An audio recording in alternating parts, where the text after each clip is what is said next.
Chapitre 1. La fête d'été à Rose Hill. La fête d'été de Rose Hill ressemblait à bien des égards à celle qui se déroulait dans tous les villages anglais depuis des temps immémoriaux. On y trouvait des tables chargées de génoises, de tartelettes à la confiture et des plus belles productions de chaque ménagère.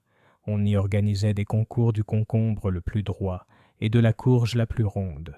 On y organisait des tombolas, sans oublier l'inévitable stand d'éléphants blancs, présidé par la femme du pasteur.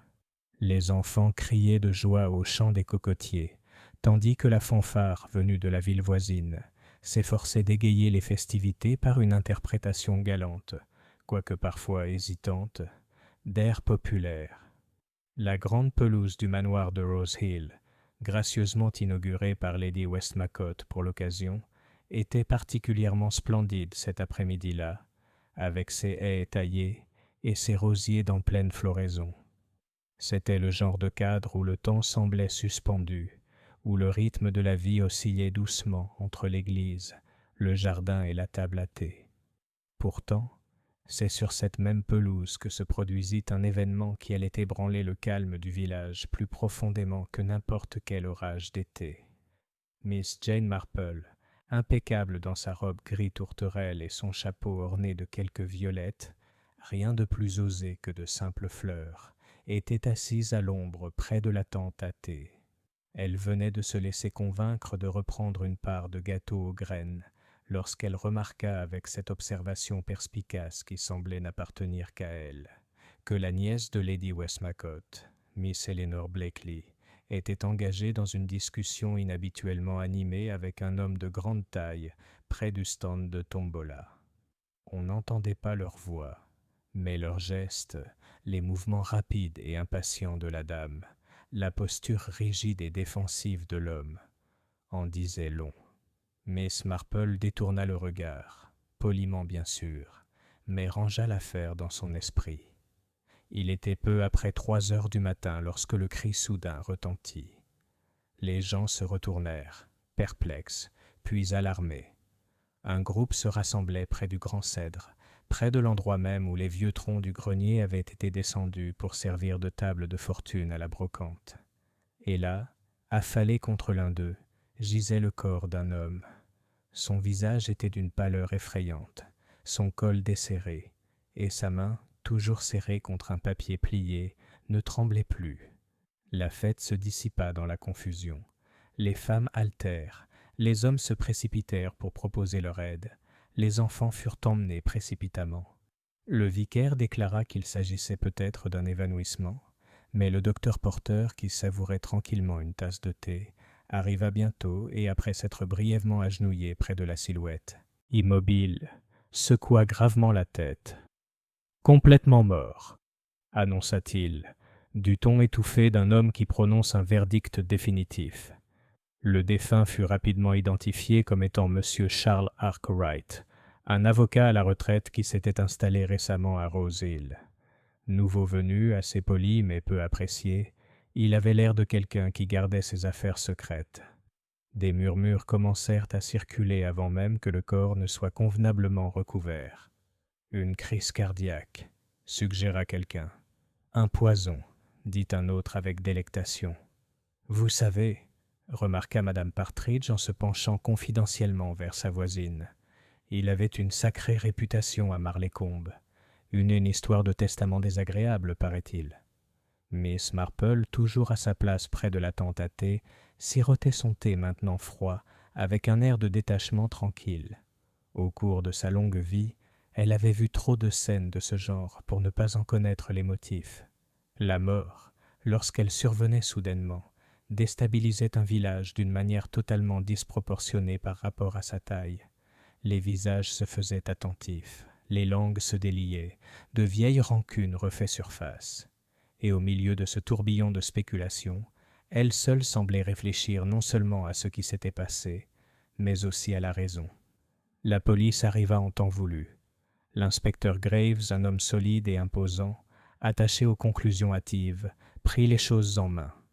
Il parle de causes naturelles, d'un cœur faible, peut-être surmené par la chaleur. Pourtant, Tandis que la fête se dissolvait dans un brouhaha de bavardages effrayés, le regard de Miss Marple se posa de nouveau sur la vieille malle contre laquelle le corps de M. Arkwright était tombé.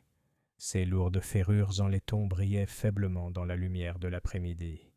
Il y avait, pensa-t-elle, quelque chose de curieusement symbolique dans le fait qu'il soit mort là, au cœur même de la brocante, parmi des reliques et des objets abandonnés qui avaient autrefois une signification, mais qui gisaient désormais indésirables. Et dans ce murmure de mémoire et de secret, elle s'imaginait, bien qu'elle ne puisse pas encore dire pourquoi, que le coffre lui-même avait une histoire à raconter. Chapitre 2. Potin à Rose Hill. Le lendemain matin, le village de Rose Hill était animé par les conversations. La fête, autrefois attendue depuis des semaines comme le point culminant de la saison, n'était désormais plus connue que pour sa conclusion tragique, où que 2 ou 3 villageois se réunissent, au comptoir de l'épicier, à la poste devant le portail du cimetière. La conversation ramenait inévitablement à la mort tragique de M. Charles Arkwright. Dans la boutique de Mme Jeffries, où l'on pouvait acheter de tout, des bonbons durs aux produits à polir le laiton, Mme Partridge donnait sa version des événements avec délectation. « J'étais là, pile au moment même, » déclara-t-elle, même si elle n'avait en réalité pas été plus près que le stand de limonade. Il s'est effondré comme une pierre. Un papier à la main, remarqué. Je parie que c'était une lettre. Peut-être une de ces lettres de chantage dont on entend parler dans les journaux. « Du chantage !» s'exclama la jeune Madame Abbott, venue chercher une miche de pain. « Oh, sûrement pas à Rose Hill. » Madame Partridge renifla. « Vous pensez peut-être que non, mais les hommes comme M. Arkwright portent leur passé en eux. J'ai toujours dit qu'il avait des secrets, trop soignés dans ses manières. » À cet instant précis, Miss Marple, qui était entrée discrètement pour acheter une bobine de fil, écoutait avec un intérêt apparemment modéré, les mains jointes sur son réticule. Elle ne participait pas à la conversation, mais on aurait pu remarquer un léger pincement des lèvres, comme si elle s'interrogeait sur la curieuse tendance humaine à broder la vérité avec l'imagination. Plus tard, ce matin-là, l'inspecteur Graves remontait High Street. C'était un homme de forte carrure, portant une épaisse moustache soigneusement taillée. À ceux qui le saluaient, il répondait par des hochements de tête polis mais distraits. Malgré toute son assurance, il était conscient du retentissement que cette affaire avait provoqué et du fait que l'enquête du coroner nécessiterait un verdict clair. Au petit poste de police, il s'est entretenu avec l'agent Hawkins, qui avait parlé à plusieurs témoins. « Une insuffisance cardiaque », conclut Graves avec satisfaction. « C'est ce que le médecin a dit, et je m'y tiens. Un homme de son âge, avec sa couleur, ça arrive. On va y mettre un terme, et le village pourra se calmer à nouveau. » L'agent Hawkins, qui admirait trop son supérieur pour le contredire, hocha la tête avec docilité. Pourtant, même lui avait entendu certaines choses qui le troublaient. Un fragment de dispute, une vague allusion à des dettes. Mais Graves balaya ses broutilles d'un revers de main. Pendant ce temps, Miss Marple rendait visite à Madame Clement, l'épouse du pasteur, dont le salon servait souvent de lieu de rassemblement pour l'opinion du village. On servit du thé, ainsi qu'une assiette de gâteau aux graines finement tranchées. Madame Clement était pleine d'indignation, quand on pense qu'une chose pareille peut arriver ici. Et à la fête de Lady Westmacott, qui plus est. Elle est terriblement bouleversée, bien sûr. Elle envisage déjà d'annuler la garden party d'automne. Miss Marple hocha la tête avec compassion. Cela doit être très pénible pour Lady Westmacott et pour la pauvre nièce de M. Arkwright. En effet, acquiesça Madame Clément en se penchant avec empressement. Eleanor Blakely était complètement hors d'elle. On dit qu'elle lui a parlé sèchement moins, d'une demi-heure auparavant.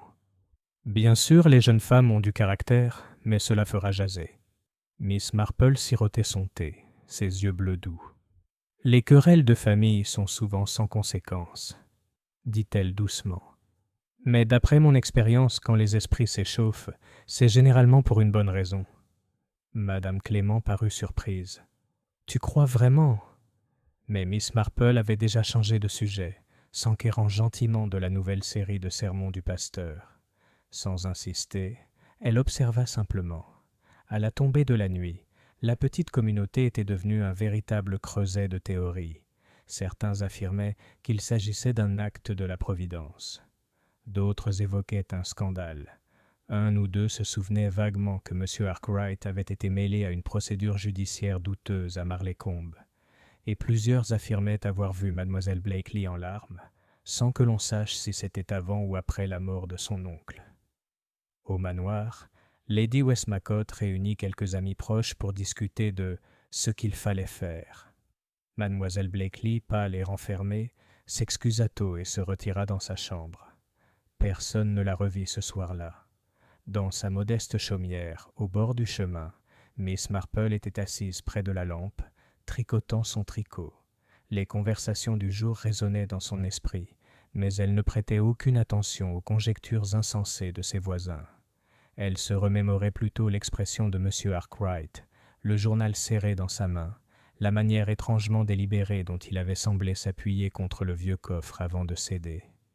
Ce n'était pas l'image d'un homme frappé par surprise, mais plutôt celle d'un homme surpris au cœur même d'un secret. Les aiguilles de Miss Marple claquaient doucement dans la pièce silencieuse. Elle ignorait encore ce qui se cachait derrière cette affaire. Une dispute, de l'argent, ou quelque chose de plus sombre. Mais elle savait, aussi sûrement qu'elle connaissait le fond de son histoire, que derrière les ragots se cachait une vérité qui attendait d'être découverte. Et avec le temps, elle la découvrirait. Chapitre 3. Premiers indices sous le cèdre. Dans l'agréable ordre des matinées de Rose Hill, l'heure entre 9 et 10 heures possédait un caractère particulier. Des artisans poussaient leurs charrettes sur les pavés. Les bidons de lait tintaient doucement, et les portes, fraîchement repeintes, étaient ouvertes pour laisser entrer le jour. Par un tel matin, Miss Marple, impeccable et munie d'un modeste sac à main, entra dans le cabinet du docteur Porter avec l'air de quelqu'un qui s'était souvenu d'un détail et avait l'intention d'y remédier. « J'ai rapporté le patron de tricot de votre sœur, docteur, » dit-elle en posant un papier plié sur la table d'entrée lorsque la femme de chambre la fit entrer. C'était très aimable de sa part de me le prêter. Son regard s'attarda sur les petits détails. Les magazines à peine dérangés, un chapeau posé à la hâte sur une chaise, un verre à moitié plein d'eau et la cuillère à côté. Chaque détail était aussi insignifiant qu'un pissenlit dans un champ. Et pourtant, ensemble, une prairie révélatrice. Le docteur Porter lui-même descendit bientôt, lunettes à la main, s'excusant pour un patient souffrant d'engelure qu'il avait retenu plus longtemps que nécessaire. C'était un homme aimable et dynamique, dont le visage rond avait acquis une certaine gravité, sans perdre sa bonne humeur naturelle.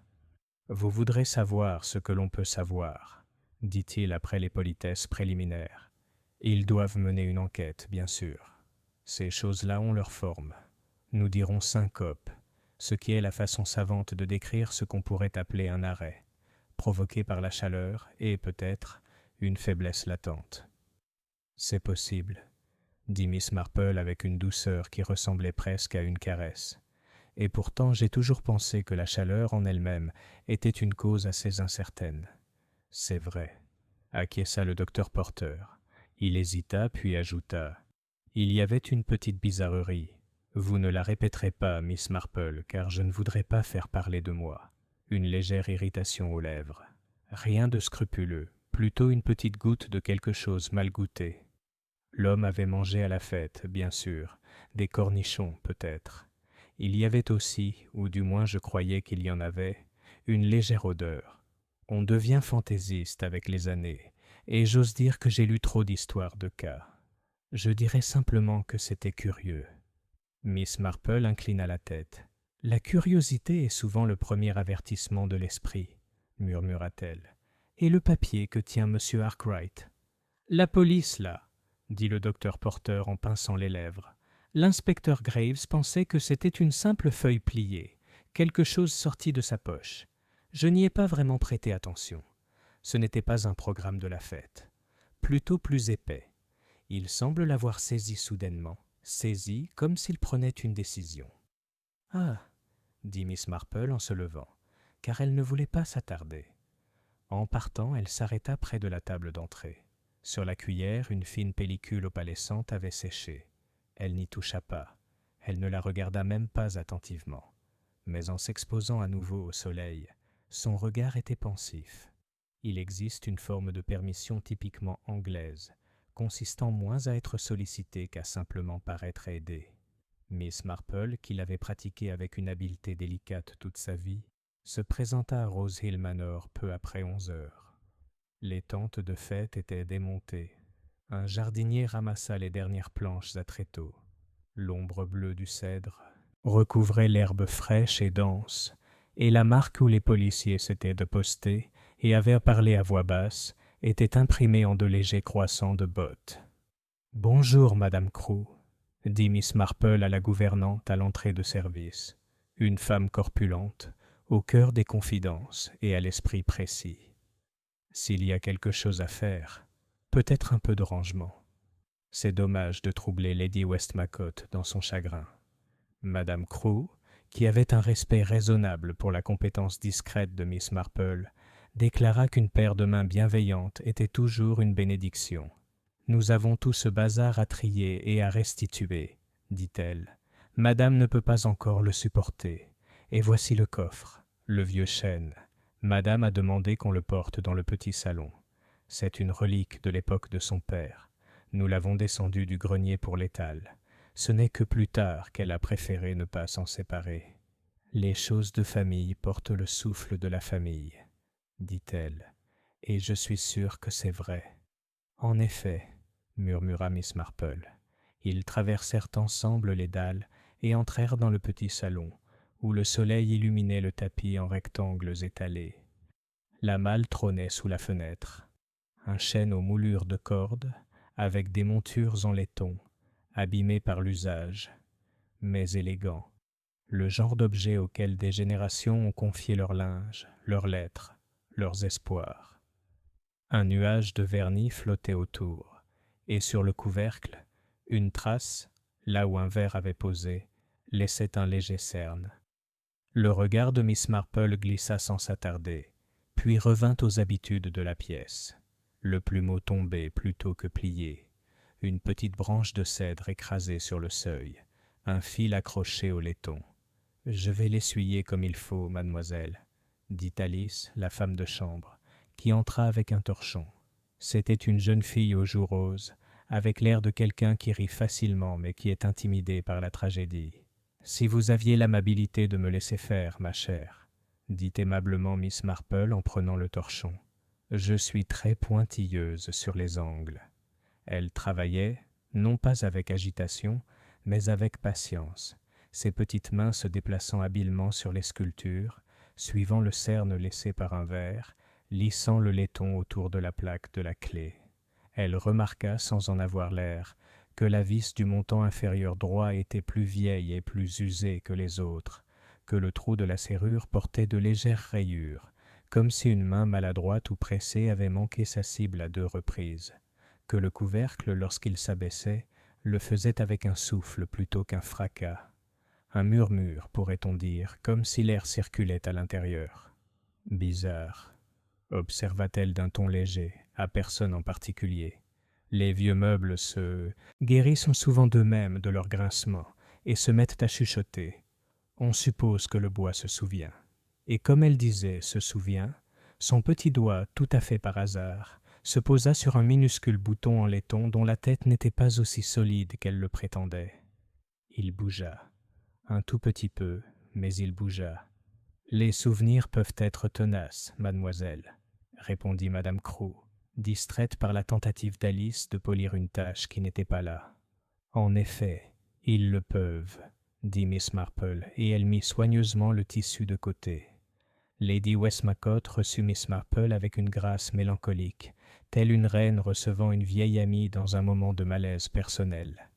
Elle était grande et belle, à la manière des femmes habituées à être obéies. Le chagrin pesait sur ses épaules comme un châle enfilé contre un courant d'air. « Quelle triste histoire, » dit-elle. « Vous connaissiez peu M. Arkwright, mademoiselle Marple ?»« Mais peu, » dit Miss Marple. « Pourtant, on n'aime pas entendre parler d'un voisin ainsi surpris. Et votre nièce, Miss Blakely? J'espère qu'elle n'est pas malade. » L'expression de Lady Westmacott changea presque imperceptiblement. « Eleanor est fatiguée, dit-elle. Elle est allongée. Rose Hill n'est pas Marleycombe, Miss Marple. C'est plus doux ici. Elle apprendra la douceur si elle reste. »« Si elle veut bien, » répéta Miss Marple, comme si la phrase avait trouvé un écho. « Les enfants d'aujourd'hui sont agités, je crois, même quand ils ne sont plus des enfants. C'est peut-être à cause des journaux. » Elle n'osa pas plus loin. Lady Westmacott parut soulagée. Alors qu'elle se levait pour partir, la porte du salon s'ouvrit et Eleanor Blakely entra. La jeune fille, si l'on peut appeler une jeune femme de 23 ans, une fille, avait une beauté que l'émotion exalte. Ses yeux étaient trop brillants, ses lèvres trop serrées. Une légère marque s'était formée sur son poignet, comme si elle s'était accrochée à un objet pointu. Un de ses gants était déchiré au bouton. « Ma tante, » dit-elle, et elle s'arrêta en voyant Miss Marple. « Oh, bonjour. » Sa voix était soigneusement posée, mais elle avait le souffle coupé de celle qui s'efforce de ne pas parler précipitamment. « Ma chère, » dit Lady Westmacott avec une légère insistance, « Miss Marple a eu la gentillesse de se renseigner. » Eleanor s'avança et lui tendit la main. Ses doigts étaient au froid. Il sentait légèrement le cirage à métaux, une odeur étrange à transporter dans un salon. « Nous sommes tous très affligés, » dit doucement Miss Marple. « La mort est si gênante lorsqu'elle perturbe les préparatifs. Elle bouleverse tout. » Éléonore la regarda et une certaine tension disparut de son visage. « Oui, » dit-elle simplement. « Oui, c'est vrai. » Elle hésita. « J'ai été impolie hier. » Avec mon oncle. Nous, lui et moi, étions en désaccord. Ce n'était rien, rien qui devrait avoir d'importance maintenant. Mais je ne souhaite pas... Elle s'interrompit. L'orgueil, la loyauté, ou quelque chose de plus complexe, lui serrait la gorge. « On se souvient de bêtises similaires, » dit Miss Marple comme pour elle-même. « Je me souviens d'un curé de Saint. Mary Mead qui s'était disputée avec sa mère au sujet d'un petit héritage. Ils se réconcilièrent magnifiquement lorsque la mère tomba malade. Elle vécut 10 ans de plus et lui laissa le double. Mieux vaut ne pas mesurer une séparation avant sa date. « Merci, » dit Eleanor, et les mots n'étaient pas superficiels. Miss Marple prit congé après quelques mots aimables et sortit par le couloir qui menait au petit salon. Elle avança lentement, comme le font les dames âgées, et ce mouvement la fit franchir la porte au moment même où Alice, la femme de chambre, se penchait pour ramasser un mouchoir tombé près du coffre. Ce n'était pas un mouchoir de dame, mais un mouchoir d'homme, un simple et solide lin, avec les initiales C.A. brodées en petit dans un coin. Une tache brunâtre s'était formée sur le bord, comme si une boisson collante y avait séché, et un fil bleu, comme la reliure d'une brochure, s'accrochait à la couture. « Mon Dieu, » dit doucement Miss Marple, « les hommes sont tellement négligents. Donne ça à Madame Crewe, Alice. Elle veillera à ce que ça soit rangé. » Alice, qui avait déjà pensé à le glisser dans sa poche et à le laver, rougit. « Oui, mademoiselle. » Et Alice, ajouta Miss Marple avec la même douceur désinvolte, « quand vous avez ouvert le coffre il y a peu de temps, l'avez-vous trouvé lourd ?» Alice cligna des yeux. « Je n'ai pas... Enfin, j'ai juste épousseté, mademoiselle. Madame Crewe a la clé, mais j'ai cru, quand j'ai soulevé le couvercle pour épousseter dessous, qu'il y avait une sorte de souffle. »« Un souffle, » répéta Miss Marple comme pour essayer de deviner la saveur du mot. « C'est curieux. »« Merci, ma chère. » Elle sortit dans la lumière de midi, sentant la chaleur, l'odeur de l'herbe coupée, la résine du cèdre et le vacarme domestique et lointain de la cuisine en pleine activité. Dans l'ombre de l'herbe près du cèdre, elle s'arrêta et resta immobile. Le sol était éraflé par de nombreux pas, mais il y avait 2 marques différentes des autres, non pas les empreintes directes d'un homme marchant à grands pas, mais 2 demi-lunes profondes et rapprochées, là où quelqu'un s'était agenouillé. L'herbe s'incurvait différemment à cet endroit, et la terre, écailleuse par la rosée de la nuit précédente, était remué de façon ordonnée et contenue. Entre ces marques, telle une petite étoile tombée sur terre, se trouvait une tête d'épingle, dure et blanche. Miss Marple se pencha. C'était surprenant avec quelle grâce elle y parvint et dégagea l'objet du bord de son gant. Un fragment de craie ou de plâtre. Non, il avait la douceur de l'émail. Quelque chose s'était ébréché, quelque chose de délicat et de dur. Un bijou de dame, peut-être, une dent même. Non, c'était fantaisiste, et elle se reprocha. Son regard parcourut un chemin confortable, l'angle de la branche de cèdre, l'ombre portée, la ligne de mire de la table de tombola au coffre. Sur le laiton du coffre, elle avait aperçu le léger grincement d'une clé pressée. Sur le couvercle, un cerne d'humidité laissé par un verre. Un homme s'était tenu là et avait posé son verre sur le coffre. Il s'était ensuite agenouillé. Peut-être pas lui, peut-être celui qui s'était approché de lui. Il n'était pas sage de se décider trop tôt. Entre le cerne et l'agenouillement, quelque chose s'était produit qui avait abouti à un papier plié et crispé. Elle se redressa et continua jusqu'au portail, où elle rencontra M. Judd, le vieux jardinier du manoir, qui entrait, casquette à la main. Il avait le visage tanné d'un homme qui a connu le mauvais temps toute sa vie. « Bonjour, Miss Marple, » dit-il. « Ça va mal. »« Vraiment très pauvre, Monsieur Judd. Vous êtes avec Lady Westmacott depuis longtemps. »« 50 ans après la Saint-Michel, » dit-il avec une certaine fierté. « J'ai vu bien des mâles monter et descendre l'escalier du grenier. Ce vieux chêne, c'est un vrai calvaire à déplacer.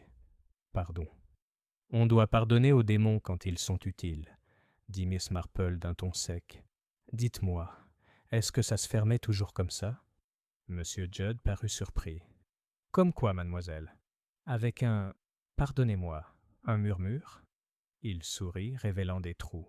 « Ouais, comme quelqu'un qui parle derrière sa main. Un peu d'air emprisonné en dessous, comme...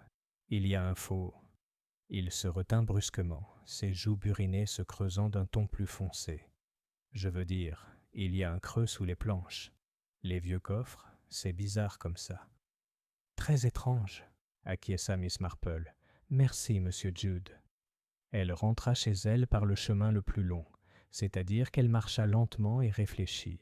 Elle considéra l'indignation de Madame Clement, la propreté de l'inspecteur Graves, l'odeur du docteur Porter, les mains polies d'Elénore et l'haleine de la malle. Elle se souvint, pourquoi s'en souviendrait-elle maintenant, d'une vieille histoire de saint. Mary Mead, celle d'une femme de ménage qui avait conservé une bouteille de liniment contenant un excès de quelque chose qui n'en était pas du tout, celle d'une jeune fille impatiente, d'une mère ferme, et d'un petit héritage qui avait tourné au vinaigre. La nature humaine se répète avec une obstination confortable, mais elle prend de nouvelles formes pour s'adapter au contexte. Ici, elle prit la forme d'une fête, d'un papier plié et d'une malle murmurante. Dans l'après-midi, Miss Marple alla voir M. Six, le papetier, sous prétexte d'acheter une nouvelle plume. M. Sykes connaissait tout ce qu'on pouvait savoir sur les papiers de toutes sortes, et pouvait souvent deviner, à la façon dont une feuille se pliait, où elle avait été coupée. Il était bien plus utile à un esprit curieux qu'il ne le pensait. « Quelque chose de pas trop rigide, » dit Miss Marple en essayant une plume sur le morceau de papier qu'il lui avait fourni. « Je trouve qu'un stylo rigide rend la main rigide. »« Madame a un scénario très équilibré, » dit M. Six. « Un Pritchard III ferait l'affaire, ou si vous signez des chèques, l'Ironseed. »« Mais pas, » s'aventura Miss Marple. « S'il s'agissait de rédiger des documents juridiques, ceux-là nécessitent un papier différent, n'est-ce pas ?»« Du papier ministre vélin bleu, » répondit promptement M. Sykes, ravi qu'on lui demande. Le vélin offre une meilleure surface pour une écriture longue. Et pour les notes privées, les instructions des clients, ils préfèrent une feuille plus épaisse. Je vends beaucoup de feuilles au cabinet d'avocats de Marleycombe. Le cabinet de M. Arkwright prenait le mien, lorsqu'il y travaillait. « Ah !» dit Miss Marple d'une voix faible. « Et si on arrachait un coin, il resterait des fils, des petits fils bleus, le long du bord. » M. Sykes hocha la tête. Tout à fait. Miss Marple acheta sa plume, un paquet d'aiguilles, dont elle n'avait pas besoin, et une petite bouteille de chewing-gum, dont elle pourrait avoir besoin, et sortit dans la lumière couleur miel avec le sentiment que le jour lui avait dit ce qu'on pouvait la persuader de dire. Ce soir-là, lorsque les ombres se rassemblèrent et que le premier merle lui souhaita discrètement bonsoir, Miss Marple s'assit près de sa fenêtre, tricotant, et s'autorisa l'espace d'un instant à ressentir son âge. Une douleur lasse lui brûlait les yeux, et la vieille plainte « Pourquoi faut-il toujours être celui qui regarde ?» la toucha. Pourtant, elle continua à regarder. Elle pensa à l'éclat émaillé près du cèdre, peut-être d'un portrait miniature, du bord d'un bouton de manchette, ou de la tête émaillée d'une épingle à chapeau. Une épingle à chapeau, peut-être, à tête blanche, enfoncée à genoux, brisant son vernis. Une arme de femme, tranchante et à portée de main, ou d'homme. Les hommes empruntaient parfois des objets aux femmes dans des moments d'improvisation. Elle ne se laisserait pas presser. On frappe à sa porte. C'était le jeune Tommy Abbott qui faisait une course pour Madame Abbott et qui, en passant, s'arrangeait toujours pour apporter à Miss Marple la moindre nouvelle susceptible de l'amuser. « Ils ont mis un avis à la poste, » dit-il, essoufflé, à propos de l'enquête de demain, et j'ai entendu M. Graves dire « On va mettre les choses au clair. » Il dit que c'était du cœur, et... Mademoiselle, Madame Partridge raconte comment Mademoiselle Blakeley s'était disputée, et comment M. Arkwright écrivait quelque chose, et comment il est devenu tout bizarre après avoir bu sa limonade. Les yeux de Tommy brillèrent. « Et j'ai trouvé ceci, mademoiselle, près de l'endroit où se déroulait la tombola. » Il sortit, de la mystérieuse poche où les garçons gardent le monde, un petit ticket graisseux, la moitié d'un ticket de vestiaire, du genre qu'on trouve par paire, numéroté, à déchirer et à assortir. Miss Marple le prit et le retourna pensivement. Le numéro était 37. Le papier était fin, bon marché, la déchirure irrégulière, avec une fine couche de fibre bleue coincée dans l'encoche. Elle sourit à Tommy et lui donna une menthe poivrée dans un pot qui n'avait jamais déçu un visiteur de sa taille. « Merci, mon cher, » dit-elle. Lorsqu'il fut parti, elle déposa le petit billet à côté de son ouvrage, comme on placerait une petite créature amicale pour lui tenir compagnie. Les contrôles au vestiaire avaient leur utilité. On déposait un colis à l'endroit où l'on comptait retourner. On tendait l'autre moitié à un complice. On récupérait ce qu'on avait caché le moment venu. Ou encore, on en glissait la moitié dans un creux, où l'air murmurait et laissait ce murmure garder le silence. Elle croisa les mains, et son tricot glissa sur ses genoux. Le coffre avait respiré en se refermant. Monsieur Judd, qui l'avait toujours su, avait presque dit à voix haute ce qu'il savait. Il y avait un creux sous les planches. C'est dans ces creux que les familles déposaient leurs lettres, leurs portraits miniatures, leurs obligations et parfois leurs péchés. « Très bien, » dit doucement Miss Marple à la salle de repos. « S'il y a un secret là-dedans, il n'appréciera pas notre compagnie. » Elle se leva et alla à son bureau. Sur une feuille blanche, avec son nouveau Pritchard III, elle écrivit un mot à Madame Crew, lui demandant gentiment si elle pouvait venir demain matin pour l'aider à préparer le linge. Et sans se presser, elle ajouta un second mot, celui-ci à l'intention du vicaire, lui demandant de lui prêter un petit miroir à main trouvé dans les fouilles de l'église, si jamais on pouvait en trouver un. Les vieux miroirs sont plus transparents que les neufs. Ils montrent, lorsqu'on les incline justement, des choses qu'on préférerait ne pas voir. En essuyant l'encre, elle se souvint de l'odeur du docteur Porter, de l'irritation autour des lèvres et du cerne laissé par un verre sur un vieux chêne. La limonade n'est pas, en soi, une boisson dangereuse, mais la limonade, comme Madame Partridge l'avait dit à un autre moment, cache bien des choses. Le village, derrière sa fenêtre, poursuivait son existence ordinaire et décente. Les bouilloires chantaient, les pas du dernier facteur s'éteignaient, un chien aboyait pour rien qu'il ne voulait expliquer, et dans le manoir, une vieille malle, descendue du grenier pour un moment d'utilité publique, puis rappelée à l'honneur privé, reposait dans l'obscurité, murmurant pour elle-même. Si l'on avait collé l'oreille au couvercle, on aurait pu l'entendre raconter une histoire de lettres pliées 2 fois et cachetées avec soin, de clés glissées à la hâte, d'un verre qui laissait sa marque, et peut-être d'une étroite chose d'émail et d'acier qui avait mordu une fois et brisé son vernis en mordant. Miss Marple éteignit sa lampe et alla se coucher. Son sommeil, lorsqu'il vint, était celui de ceux qui sont patients sans se résigner. Elle n'avait aucune intention de se résigner. On parlerait encore demain. L'inspecteur Graves aimait tirer des conclusions, et les conclusions, comme les chapeaux, lui allaient. Mais Miss Marple préférait en essayer plusieurs avant de décider qu'un seul lui convenait. Le lendemain matin, munie d'un miroir à main et d'un bout de ficelle, et sous le prétexte agréable de faire la poussière, elle rendrait une nouvelle visite à la malle murmurante. Chapitre 4. L'enquête à Marlécombe. Le tribunal du coroner de Marlécombe était une petite salle carrée aux hautes fenêtres laissant entrer plus de courant d'air que de lumière naturelle. Ses bancs nus, polis par des générations de villageois mal à l'aise, étaient déjà occupés lorsque mademoiselle Marple arriva ce matin-là, escortée de madame Clement, qui déclara que c'était son devoir d'y assister. L'épouse du vicaire, en effet, ne manquait jamais une enquête si elle le pouvait, car elle considérait ces occasions non seulement comme solennelles, mais aussi comme socialement instructives. Miss Marple s'installa tranquillement dans un coin, discrète dans sa veste noire impeccable et son chapeau de paille. Elle semblait absorbée par son tricot, mais rien ne manquait à ses yeux bleu pâle, vifs et clairs. L'inspecteur Graves présidait sa petite suite, l'air convaincu de l'issue. Le coroner, un homme corpulent qui n'aimait pas les histoires, ouvrit la procédure avec efficacité. Le docteur Porter fut appelé en premier et témoigna d'un ton posé. Monsieur Charles Arkwright, âgé de 64 ans, s'était effondré et était décédé lors de la fête de Rose Hill. La cause immédiate semblait être une insuffisance cardiaque. Il y avait, ajouta-t-il prudemment, une légère irritation des lèvres, mais elle aurait pu être causée par des cornichons ou d'autres aliments acides. La cour murmura, et madame Clément murmura à Miss Marple.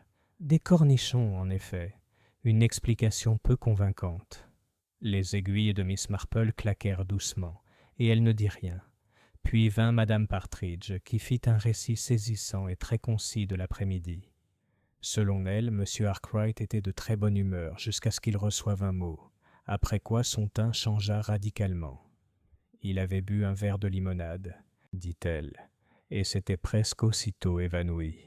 « Je suis fermement convaincue, conclut-elle de sa voix la plus vibrante, que cet homme a été empoisonné. » Le coroner, réprimant un soupir, la remercia gravement et lui fit signe de descendre.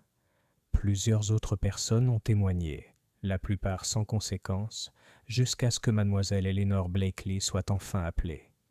Le silence se fit dans la salle, car tout le monde avait entendu les rumeurs de dispute. Eleanor entra avec une dignité tranquille, bien que sa pâleur et les légers cernes sous ses yeux, semblables à des bleus, trahissent des nuits blanches. Elle répondit calmement aux questions, avouant avoir parlé sèchement à son oncle cet après-midi-là. « Nous étions en désaccord sur une affaire familiale, dit-elle. Ce n'était pas grave. Nous avions souvent été en désaccord auparavant. Mon oncle était un homme difficile parfois. » L'inspecteur Graves la pressa. « Admettez-vous que vous étiez en colère, mademoiselle Blakely ? » « J'avoue que j'étais vexée, » dit-elle en levant le menton. « Mais je ne lui souhaiterais jamais de mal. » Le tribunal du coroner, malgré ses peintures ternes et ses planches nues, semblait chargé d'une énergie électrique. Un murmure parcourut les bancs. Voilà la querelle, voilà le mobile. Miss Marple, cependant, remarqua les mains tremblantes de la jeune fille et la façon dont son regard se porta une seule fois, vers Lady Westmacott, assise raide au fond, les lèvres pincées. Finalement, le papier trouvé dans la main de M. Arkwright fut présenté. L'inspecteur Graves le déplia d'un air triomphant. Il s'agissait apparemment d'une lettre à moitié écrite adressée à son avocat à Marlécombe. Son contenu était bref mais suggestif, Certaines choses ne peuvent rester cachées. J'ai l'intention de faire une révélation complète. Le coffre. Là, l'écriture s'est interrompue. Un frémissement parcourut la cour comme le vent sur les hautes herbes. Le tronc. Tout le monde s'en souvenait maintenant, se dressant à la fête, ce lourd coffre en chêne avec ses montures en laiton. Madame Clément se pencha en avant, les yeux brillants. Là, vous voyez, il allait révéler quelque chose d'effroyable. Peut-être à propos de sa nièce. L'inspecteur Graves hocha gravement la tête. « Je crois, dit-il, que M. Arkwright avait l'intention de modifier son testament ou de révéler un secret préjudiciable. La tension du moment, combinée à la chaleur estivale, était trop forte pour son cœur affaibli. Le coroner a résumé brièvement les faits, penchant fortement pour l'avis de l'inspecteur. Après une brève délibération, le jury a rendu le verdict attendu. Mort par cause naturelle, accélérée par l'excitation. Un vacarme mêlé de soulagement et de déception se fit entendre à la sortie du tribunal. Certains étaient ravis de clore l'affaire. D'autres, comme Madame Partridge, étaient frustrés de se voir refuser un scandale. Eleanor Blakely s'éclipsa rapidement, le visage figé, tandis que Lady Westmacott la suivait d'un pas royal et définitif. Seule Miss Marple s'attarda un instant, repliant soigneusement son tricot dans son sac. Elle avait observé deux choses importantes. Premièrement, le soulagement d'Eleanor face au verdict semblait trop mêlé à autre chose, de la peur peut-être, ou une autre forme de culpabilité. Deuxièmement, lorsque le papier fut déplié, les yeux de Lady Westmacott s'étaient plissés brusquement, comme si elle reconnaissait quelque chose qu'elle espérait ne jamais revoir. Tandis que Miss Marple retournait lentement au poste, elle réfléchissait au verdict. Les causes naturelles étaient toujours une conclusion sûre, mais elle n'avait jamais vu la nature humaine aussi lucide. Il y avait des irritations inexplicables par des cornichons, des querelles qui ne naissaient pas pour des broutilles, et des mâles qui chuchotaient parce que quelque chose en elles brûlait d'envie de parler. Ce soir-là, alors que les ombres s'allongeaient dans son jardin de sein, Mary Mead, Miss Marple posa sa tasse de thé et murmura pour elle-même. Un verdict de cause naturelle est souvent la chose la plus contre nature qui soit. Chapitre 5. Une mauvaise direction. L'enquête ayant rendu son verdict, la plupart des villageois de Rose Hill se contentèrent de laisser tomber l'affaire. Ils hochèrent la tête, évoquèrent gravement les incertitudes de la vie et retournèrent à leur jardin et à leur commérage. Mais l'inspecteur Graves n'était pas entièrement satisfait. Un vague malaise subsistait, non pas parce qu'il doutait de sa propre conclusion, il n'était pas homme à douter de lui-même, mais parce que les discussions au village refusaient de s'apaiser. On voulait un coupable, pas seulement le destin. Et lorsque les villageois cherchent un coupable, un policier trouve prudent de le leur fournir. L'après-midi suivant, il était généralement admis que la dispute de mademoiselle Eleanor Blakely avec son oncle devait avoir une signification plus sombre. Madame Partridge assura à tous ceux qui voulaient y l'entendre qu'elle était pâle comme un fantôme et vue en pleurs, avant et après la fête. Une rumeur commença à circuler selon laquelle M. Arkwright avait menacé de la rayer de son testament. Personne ne savait si un tel testament existait, mais l'histoire était trop commode pour qu'on puisse y résister. L'inspecteur Graves, qui se targuait d'écouter le bon sens des gens, convoqua mademoiselle Blakely au poste de police pour une nouvelle conversation. Elle s'y rendit, accompagnée de Lady Westmacott, dont les manières majestueuses dissimulaient une tension sous-jacente. Graves s'éclaircit la gorge, prenant son air le plus officiel. « Vous avez été la dernière à être vue en train de parler avec votre oncle, mademoiselle Blakely. » Des témoins disent que la conversation était animée. « C'était vrai, » admit Eleanor d'un ton ferme, « mais je te l'ai déjà dit, nous n'étions pas d'accord. C'est tout. Et le sujet de ce désaccord ?» Elle hésita, jeta un coup d'œil à sa tante et répondit « C'est une affaire personnelle. Je ne vois pas que cela concerne qui que ce soit d'autre. » « Au contraire, » dit Graves, la moustache hérissée. « Si votre oncle est décédé peu de temps après, tout nous concerne. Je dois vous avertir que toute dissimulation d'informations pourrait vous mettre en mauvaise posture. » Lady Westmacott intervint froidement. « Ma nièce n'a aucune raison de se taire. Elle a suffisamment répondu à vos questions. Vous ne cherchez pas, j'espère, à l'intimider. » Graves rougit et remua ses papiers. Il détestait les interférences, surtout celles des dames de haut rang. Pourtant, malgré ses fanfaronnades, le silence d'Elénor lui sembla un aveu. Il la laissa partir, mais son esprit avait déjà formulé une conclusion. Elénor Blakely était sa suspecte. Le soir même, le village vibrait d'une nouvelle certitude. À l'auberge, le propriétaire confia à un groupe d'amis que la police la surveillait. À la boutique de Madame Jeffries, la jeune Madame Abbott murmura « On dit qu'elle sera arrêtée avant la fin de la semaine. » Et à la poste, le vieux Monsieur Pritchard déclara qu'il l'avait toujours trouvée un peu prétentieuse. C'est sur fond de soupçons et de conjectures que Miss Marple se rendit discrètement au presbytère. Le révérend Clément était absent, mais sa femme l'accueillit chaleureusement. Autour d'une théière et d'une tartine fine, Madame Clément déversa ses opinions avec délectation. « Bien sûr que c'est la fille qui l'a fait. Ce sont toujours les jeunes femmes qui sont les plus téméraires. J'imagine qu'elle a mis quelque chose dans la limonade à l'insu de tous. Ce genre de choses arrive tous les jours dans les romans. » Miss Marple sourit faiblement. « Oui, tout à fait. Mais dans la vraie vie, j'ai généralement observé que les jeunes femmes sont plus souvent soupçonnées que coupables. La société attend d'elles de la passion, et la passion constitue une explication commode. » Madame Clément parut un peu décontenancée. « Vous voulez dire que vous n'y croyez pas ? » « Ma chère, » dit Miss Marple avec douceur, « je crois très peu, tant que je n'ai pas réfléchi à toutes les petites choses ordinaires.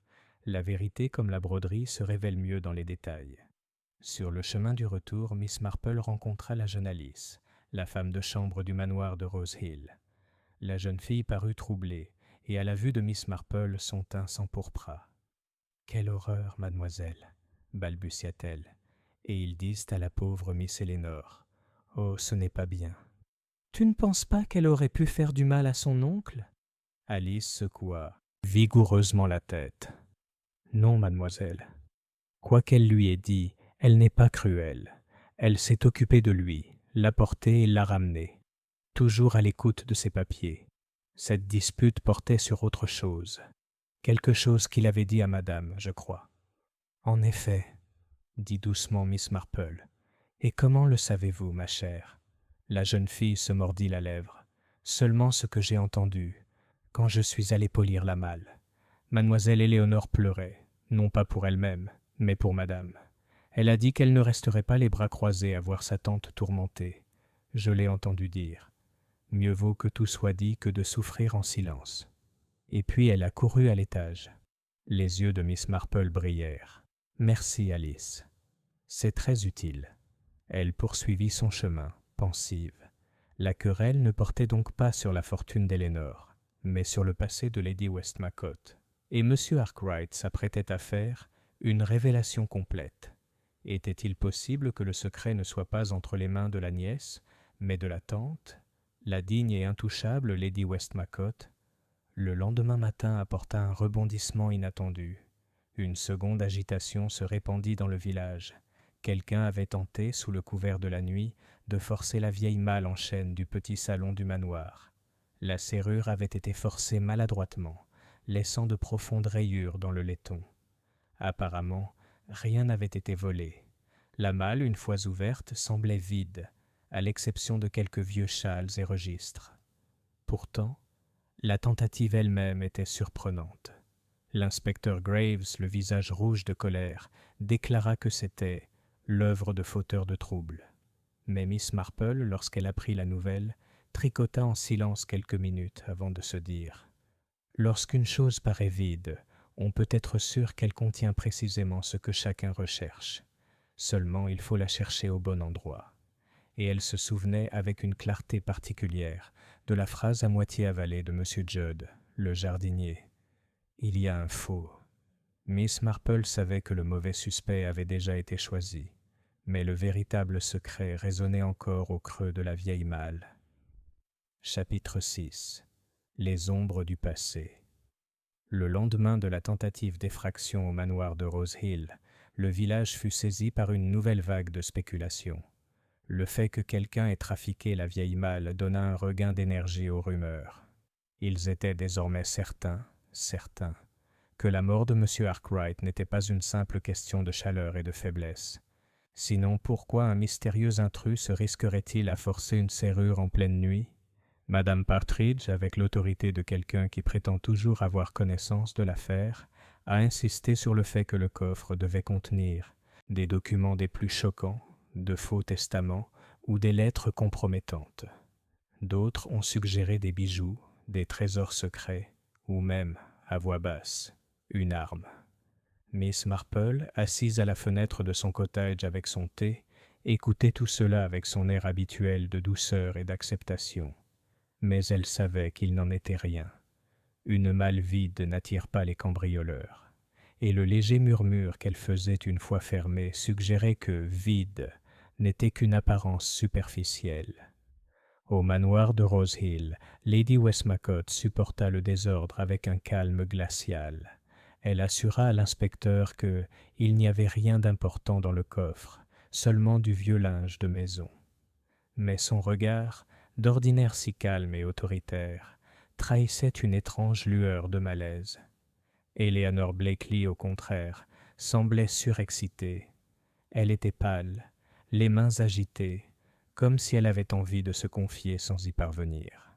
Elle observait sa tante attentivement, presque d'un air protecteur, comme pour la protéger de dangers inavoués. Miss Marple, qui était venue poliment proposer ses services pour raccommoder une dentelle, trouva l'atmosphère de la maison chargée de tension. Au cours du thé, elle lança une de ces remarques apparemment ingénues. « Les vieilles malles sont des choses curieuses, » dit-elle doucement. « Je me souviens qu'un jour, à St. Mary Mead, une famille a failli se disputer à cause d'une vieille commode. On la croyait vide, jusqu'à ce qu'on découvre un faux fond. Derrière, il y avait des lettres d'une délicatesse inouïe. On n'aurait jamais imaginé qu'un meuble aussi modeste puisse cacher autant de malice. » Pendant un instant, la tasse de thé de Lady Westmacott s'entrechoqua contre sa soucoupe. Eleanor lança un regard perçant à Miss Marple, mais Lady Westmacott se reprit presque aussitôt. « C'est extraordinaire, » dit-elle avec un sourire qui n'atteignit pas tout à fait ses yeux. « Mais de tels mélodrames n'ont pas leur place à Rose Hill. Notre coffre n'est qu'un héritage, rien de plus. »« Ah, » dit Miss Marple avec un petit soupir, « on le pense si souvent. Pourtant les malles et les armoires ont le don de garder leurs secrets. Elles se souviennent plus fidèlement que les gens. Cette nuit-là, le deuxième incident s'est produit. C'était une soirée calme, lourde du parfum des roses, lorsqu'Eleanor Blakely disparut. Elle était sortie se promener juste après le dîner, disant à sa tante qu'elle avait besoin d'un peu d'air. Les heures passèrent et elle ne revint pas. À 11 heures, Lady Westmacott était dans un état d'agitation extrême. La police fut appelée et les villageois, tirés de leurs lits, se joignirent aux recherches. Des lanternes flottaient le long des haies, des voix l'appelèrent dans la nuit d'été. Finalement, près du cèdre où M. Arkwright était tombé, on retrouva Eleanor, effondrée sur l'herbe, pâle comme la mort. Une petite fiole de verre reposait à côté d'elle. L'inspecteur Graves a été prompt à prononcer son verdict. « Une tentative d'automutilation », a-t-il déclaré. « La culpabilité et la peur l'ont poussée à cela. Elle est notre coupable, et maintenant elle a avoué par son propre acte. » Mais Miss Marple, se penchant sur la jeune fille avec une rapidité surprenante pour son âge, comprit aussitôt que la situation n'était pas si simple. Le pouls d'Eleanor battait faiblement mais régulièrement. Le liquide contenu dans la fiole ne sentait pas le poison, mais un sédatif inoffensif, à peine effleuré. Et il y avait une marque sur son poignet, la faible empreinte rouge des doigts qu'il avait serrés, peut-être trop fort. « Elle n'est pas tombée ici de son plein gré, » murmura Miss Marple. « On l'a amenée et repartie, et quelqu'un a voulu que les choses se passent autrement. » Au matin, le village était divisé. Certains plaignaient Eleanor, d'autres la condamnaient. Mais dans sa chaumière, Miss Marple était assise à son tricot, l'esprit occupé à composer des motifs. 2 morts, ou presque, reliée par une malle, une lettre brisée avec les mots « la malle ». Une jeune fille trop loyale pour trahir sa tante, une dame digne dont le regard trahissait une vieille peur. Lentement, alors que la journée d'été se déroulait devant sa fenêtre, Miss Marple commença à voir l'ombre de la vérité. Chapitre 7. Chuchotement de confiance. Eleanor Blakely resta alitée au manoir de Rose Hill pendant 2 jours après son malaise. Le docteur Porter lui rendait visite matin et soir, lui prescrivant du repos, un bouillon léger et une absence d'excitation. Lady Westmacott s'occupait de sa nièce avec un mélange de sévérité et de protection. Elle refusait toute visite du village, la déclarant trop fragile pour être dérangée. Cela, bien sûr, n'a rien fait pour dissiper les rumeurs. Au contraire, cela n'a fait qu'attiser le feu. Chez Madame Jeffries, les acheteurs de pain ont déclaré Eleanor coupable sans l'ombre d'un doute. À la poste, M. Pritchard a secoué la tête d'un air grave et a déclaré s'être toujours attendu à une tragédie de ce genre. Et à l'auberge, le propriétaire a laissé entendre sombrement que ceux qui tentent de se taire le font par conscience. Miss Marple, cependant, ne se contentait pas des verdicts du village. Elle avait vu la marque sur le poignet d'Eleanor, la fiole de sédatifs intacte et l'étrange disposition délibérée de son corps sous le cèdre. Tout cela suggérait un dessin et un concepteur. Le 3e après-midi, Miss Marple se rendit lentement au manoir avec un panier de groseilles à maquereaux précoces, un geste de paix qu'aucune gouvernante ne pouvait refuser. Madame Crewe, après une réticence initiale, la conduisit dans le petit salon, où Eleanor, pâle mais posée, était assise avec son métier à broder. « Ma chère enfant, dit Miss Marple avec sa douceur désuète, j'ai été si bouleversée d'apprendre ton malaise. C'est si pénible quand on ne veut pas faire ce qu'on veut. » Eleanor sourit faiblement. « Merci, Miss Marple. Je vais mieux maintenant. » Il y eut un silence, seulement rempli par le tic-tac de la petite horloge de la cheminée. Puis Eleanor baissa les yeux vers sa broderie. « Ils pensent tous que c'est moi, » dit-elle doucement, « que je me suis disputée avec lui et que j'avais des raisons. » Les aiguilles de Miss Marple claquèrent tandis qu'elle s'installait à côté d'elle. « Ma chère, » dit-elle, « au cours de ma longue vie, j'ai remarqué que les gens pensent presque toujours à ce qui est le plus facile à penser. Cela leur évite des ennuis. Mais ce qui est facile n'est pas toujours vrai. » La fille la regarda rapidement. « Tu ne crois pas que c'est moi qui l'ai fait ? » ?»« Je crois, » dit Miss Marple pensivement, « que vous êtes très loyale. Et la loyauté, bien qu'admirable, conduit souvent à des difficultés. Vous ne vous disputiez pas à propos de vous-même, mais à propos de votre tante, n'est-ce pas ? » Un souffle s'échappa des lèvres d'Eleanor. Elle resta silencieuse un long moment, puis murmura « Comment le savais-tu ? » « On apprend à écouter, » dit Miss Marple avec douceur. « Et j'ai connu une jeune femme de sein, Mary Mead, qui se disputait violemment avec son père. Tout le monde pensait que c'était à cause de son mariage. Mais ce n'était pas le cas. C'était parce qu'il était cruel envers sa mère. On se dispute rarement pour les raisons qu'on lui prête. » Eleanor perdit son sang-froid. Elle serra les mains. « Il l'a menacée, » dit-elle. « Il a dit qu'il révélerait quelque chose d'il y a longtemps, quelque chose qu'elle a caché toute sa vie. Il prenait plaisir à la tourmenter. C'est pourquoi j'ai dit que je préférais que la vérité éclate plutôt que de la voir souffrir. » « Et la vérité ?» La voix de Miss Marple était très douce. La jeune fille secoua la tête. « Je ne peux pas te le dire. Ce n'est pas à moi de le dire. Seulement, il y avait une raison à sa mort.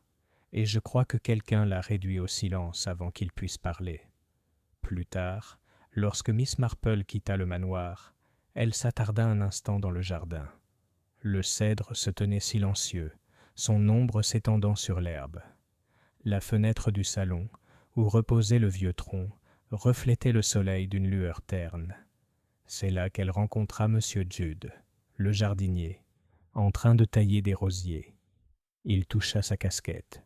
« Pardon, Miss Marple, Madame dit de brûler ces vieilles tailles. Mais je dis que brûler ne détruit jamais rien de bien réel. Ça laisse des cendres, et les cendres parlent d'elles-mêmes. C'est tout à fait vrai, dit Miss Marple avec un regard perçant.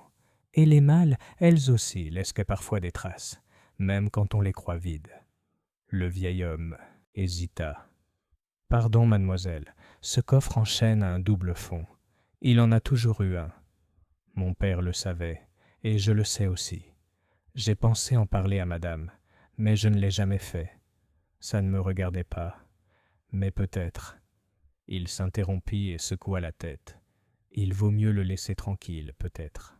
Miss Marple le remercia et s'éloigna lentement, l'esprit occupé. Un double fond, c'est bien ce que murmurait la malle. La lettre à moitié terminée, la tentative d'effraction, les disputes murmurées, tout indiquait quelque chose de caché là. Ce soir-là, Miss Marple reçut madame Clement à son cottage pour le thé. Elle s'exprima, comme à son habitude, par anecdote plutôt que par conclusion directe. « Je me souviens, dit-elle, d'une amie très chère qui gardait son trousseau dans un coffre en cèdre.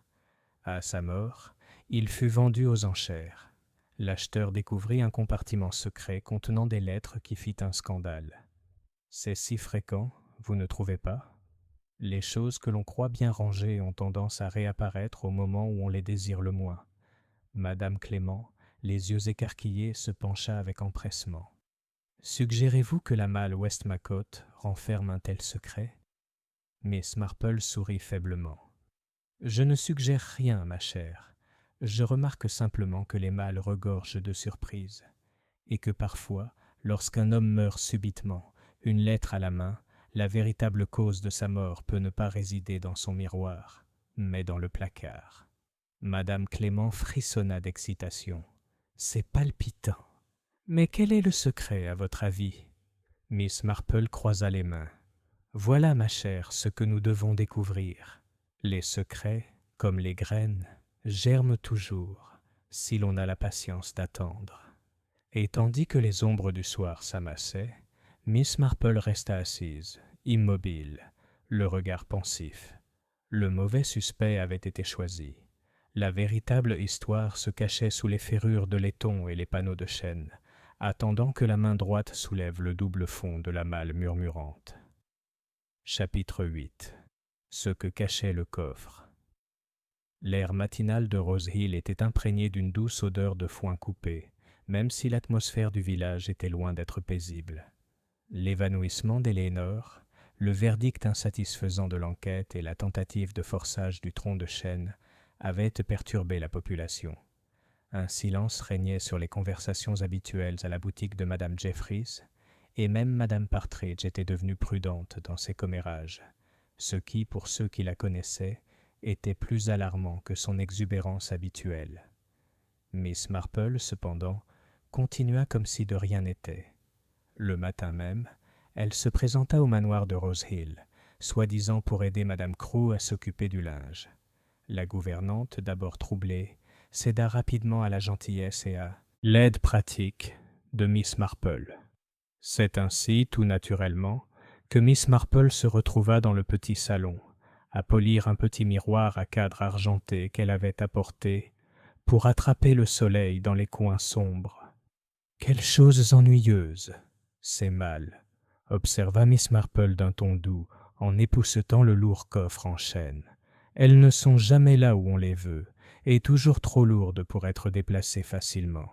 J'imagine que la famille a caché bien des secrets ici. » Madame Crew renifla. « Ces vieilleries sont plus pénibles qu'elles n'en valent la peine. Si j'avais le choix, je les casserais pour faire du feu. » Elle quitta la pièce pour aller chercher de la lavande pour le linge, laissant Miss Marple seule. Avec beaucoup de précaution, avec l'agilité de mains habituées aux points délicats, Miss Marple sortit de son sac à tricot un morceau de ficelle fine. Elle l'attacha autour de son petit miroir et introduisit le verre dans le coffre par l'étroite ouverture du couvercle. Le miroir capta la faible lumière et se refléta vers le haut. L'espace d'un instant, elle ne vit qu'une ombre. Puis, elle était là, une cavité peu profonde sous les planches, et à l'intérieur, plié et aplati, un petit portefeuille en cuir. Le regard de Miss Marple devint perçant. Elle n'y toucha pas. Elle ne touchait jamais plus que de raison. Mais elle remarqua que la poussière le long du bord intérieur était remuée, que les ferrures en laiton portaient une légère trace de vernis, là où quelqu'un avait maladroitement mis la main à l'intérieur. Quelqu'un d'autre avait trouvé le portefeuille avant elle, ou avait essayé. Ce soir-là, dans l'intimité de son cottage, Miss Marple reçut une visiteuse des plus inattendues. C'était Eleanor, encore pâle, mais déterminée. Elle referma fermement la porte derrière elle. « Mademoiselle Marple, dit-elle, je ne peux plus me taire. La tranquillité d'esprit de ma tante en dépend. Vous devez connaître la vérité, ou une partie. Asseyez-vous, ma chère, dit doucement Miss Marple en versant du thé. Il vaut mieux dire la vérité en silence. Eleanor joignit les mains. Il y a des années, avant d'épouser mon oncle Westmacott, ma tante a été trompée. Un homme en qui elle avait confiance l'a trahie. Et il y avait des lettres qu'elle croyait détruites.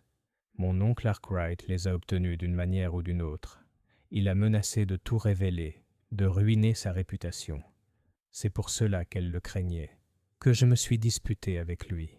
La malle appartenait à sa famille. Je crois que ces lettres y étaient cachées il y a longtemps. Miss Marple hocha lentement la tête. Oui, ma chère, je le crois aussi. Et maintenant, murmura Eleanor, ils ont disparu. Quelqu'un les a pris. Ma tante ne dit rien, mais je sais qu'elle craint d'être démasquée. Miss Marple posa sa tasse. Disparu, ou peut-être simplement déplacé. Les secrets sont rarement assez complaisants pour disparaître complètement. Mais réfléchissez, si ces lettres étaient la seule arme que possédait M. Arkwright, alors sa mort soudaine fut d'une grande utilité. Pour quelqu'un. Les yeux d'Eleanor s'écarquillèrent. « Tu veux dire ?» Miss Marple sourit faiblement. « Je veux dire, ma chère, que lorsqu'un homme se livre au chantage, il ne vit pas toujours assez longtemps pour en profiter. La nature humaine, dans sa nature même, a le don de réduire au silence ceux qui profitent de la honte d'autrui. » Le lendemain matin, l'inspecteur Graves fit une déclaration spectaculaire à l'auberge. « De nouvelles preuves ont été découvertes, » déclara-t-il. Un portefeuille, caché dans le coffre, contenait de vieilles lettres compromettantes. Preuve, s'il en était besoin, du mobile. Mademoiselle Eleanor Blakely avait les meilleures raisons de souhaiter que son oncle soit réduit au silence. « Je vais prendre les mesures qui s'imposent. » Les villageois exhalèrent un soupir de satisfaction. L'histoire était devenue délicieusement complète. Seule Miss Marple, sirotant son thé à la fenêtre de son cottage, s'autorisa un léger hochement de tête. Elle savait que ce n'était pas Eleanor qui avait ouvert ce double fond et extrait ces lettres. Non, c'était une autre main, plus expérimentée, plus désespérée, et peut-être, pensa-t-elle, déjà en train de préparer son coup final. « La vérité, murmura-t-elle pour elle-même, est toujours pliée, comme une lettre qui attend d'être lue. » Chapitre 9. Une seconde ombre. La découverte des lettres enflamma Rose Hill d'excitation. Bien que peu de gens les aient vues, la rumeur de leur existence se répandit comme une traînée de poudre. Pour certains, elles étaient la preuve d'un scandale en haut lieu. Pour d'autres, elles étaient simplement la preuve de la culpabilité d'Eleanor Blakely. L'inspecteur Graves, avec la satisfaction d'un homme qui se croit innocenté, redoubla d'efforts pour relier la jeune fille à la mort de son oncle. Mais Miss Marple ne s'y trompait pas. Assise tranquillement dans son salon, elle retournait la question dans sa tête tout en tricotant. Qui avait manipulé ces lettres? Qui les avait cachées si facilement pour que la police les trouve? Son instinct lui disait que c'était trop soigné, trop théâtral. Et le théâtre est rarement l'œuvre de l'innocence. Le rebondissement suivant se produisit 2 nuits plus tard. Alice, une servante du manoir de Rose Hill, se précipita au village, terrorisée. Elle était allée tirer les rideaux dans le petit salon lorsqu'elle entendit un bruit, le frottement du métal sur le bois, et aperçut une silhouette, masquée et encapuchonnée, penchée sur le tronc du chêne. Avant qu'elle puisse crier, la silhouette s'enfuit par la porte-fenêtre et disparut dans le jardin. À leur arrivée, lanternes à la main, les villageois trouvèrent le coffre une fois de plus forcé. Mais cette fois, le portefeuille de lettres avait disparu. L'inspecteur Graves fulminait d'une indignation justifiée. « De toute évidence, mademoiselle Blakely a des complices, » tonna-t-il. « C'est une tentative de dissimuler des preuves. Cela ne fait que confirmer sa culpabilité. » Miss Marple, arrivée en retard, remarqua la moquette éraflée près du coffre, la marque d'une botte au talon usé et un petit fil accroché à la charnière en laiton, de la soie cramoisie, le genre de soie souvent utilisée pour les cravates des hommes. Elle ne dit rien, mais son regard était pensif. Le lendemain matin, Rosehill se réveilla avec une nouvelle encore plus terrible. Monsieur Judd, le jardinier du manoir, avait été retrouvé mort dans sa chaumière à l'orée du domaine. Il s'était effondré près de son foyer, sa pipe toujours à la main. Le médecin fut appelé et marmonna des « causes naturelles », mais le village en avait déjà décidé autrement. « 2 morts en autant de semaines », annonça Madame Partridge d'un ton sombre au bureau de poste. « Vous pouvez appeler ça une coïncidence, mais moi, je dis qu'il y a un meurtrier dans les parages. » Miss Marple se dirigea tranquillement vers la maison du jardinier, où Alice, pâle et en larmes, l'accueillit. « Il était gentil, mademoiselle, » dit la jeune fille. « Il parlait toujours franchement.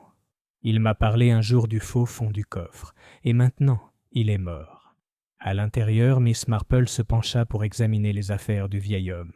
Rien d'inhabituel, à part un bout de papier près de sa chaise. Un ticket de vestiaire déchiré, numéroté 37. Son bord dentelé correspondait exactement au billet que le jeune Tommy Abbott lui avait donné un jour. Miss Marple pinça les lèvres. « Ah !» murmura-t-elle. « C'est donc là que l'autre moitié était conservée. » Et M. Judd devait en savoir trop. Le soir, le village était un véritable bourbier de peur. 2 hommes morts, une jeune fille suspectée, et maintenant des rumeurs de chantage et de scandale. La police s'accrochait obstinément à sa théorie de la culpabilité d'Eleanor. Mais Miss Marple, dans le calme de son petit salon, reconstituait son puzzle. Les tickets de vestiaire, les lettres manquantes, la légère irritation aux lèvres de M. Arkwright, le fil de soie cramoisi. Tout cela était une maille d'un motif plus vaste. Elle posa son tricot et regarda le feu. Quelqu'un à Rosehill tisse un tissu très dangereux, elle pensait. Et si je ne me trompe pas, le prochain nœud sera bientôt noué. Chapitre 10. Dessiner le filet. La pluie était tombée pendant la nuit, laissant les ruelles de Rosehill humides et luisantes. Les villageois, cependant, étaient bien trop absorbés par leur propre excitation pour remarquer le temps. La mort subite de M. Judd était sur toutes les lèvres. Certains affirmaient qu'il était mort de choc après le vol au manoir.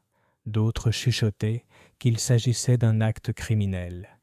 Quelques-uns laissaient entendre, avec une satisfaction sombre, qu'il en avait toujours trop. Au poste de police, l'inspecteur Graves était vif et triomphant. 2 décès, une tentative de suicide et une collection de lettres compromettantes, a-t-il déclaré. Il ne fait aucun doute que mademoiselle Eleanor Blakely est au cœur de tout cela. Le jury de son procès n'hésitera pas. L'agent Hawkins s'agita, mal à l'aise. « Pardon, monsieur, mais la jeune Miss Blakely ne me semble pas du genre à manipuler du poison. » Graves se hérissa. « Les femmes sont capables de tout quand leur réputation est en jeu. » Ne laissez pas les sentiments obscurcir votre jugement, Hawkins. Pendant ce temps, Miss Marple poursuivait son propre chemin, qui n'était ni rapide ni triomphal, mais tranquillement déterminé. Elle rendit visite au docteur Porter, soi-disant pour s'enquérir des engelures d'une voisine, mais en réalité pour glaner ce qu'elle pouvait des dernières heures de M. Judd. « Rien de remarquable, » dit le médecin. « Une crise soudaine, peut-être. » L'homme était âgé. « Les vieillards, » dit doucement Miss Marple, « ne meurent pas souvent au moment même où ils ont des connaissances importantes à partager. Je crois que vous avez déjà observé une telle chose, docteur, à Marleycombe. Un témoin décédé la veille d'un procès. » Le médecin parut surpris. « Oui, mais il a été prouvé que ce cas était dû à du poison, glissé dans une boisson. Vous ne voulez pas dire ?» Miss Marple inclina la tête, mais ne dit rien de plus. Plus tard dans l'après-midi, elle rendit visite à Lady Westmacott. La grande dame était dans le salon, droite et majestueuse comme toujours, même si ses yeux trahissaient la fatigue. Éléonore était assise à proximité, pâle mais résolue, sa broderie en désordre sur ses genoux. « Ma chère Lady Westmacott, commença Miss Marple, je suis venue au sujet d'une petite affaire. La malle. Des objets si curieux, ces malles. Elles contiennent souvent plus qu'elles ne le laissent comparaître. » Lady Westmacott se raidit. « Ce coffre est un héritage familial. Il ne nous a causé que du chagrin. Je serais heureuse de ne plus jamais le revoir. »« Ah !» dit doucement Miss Marple, mais d'autres y ont vu une cachette pour des lettres très délicates. Il me semble, Lady Westmacott, que les lettres étaient moins dangereuses que l'homme qui les détenait. Monsieur Arkwright prenait plaisir à se faire tourmenter. C'est un divertissement cruel, mais il arrive que de tels divertissements soient interrompus.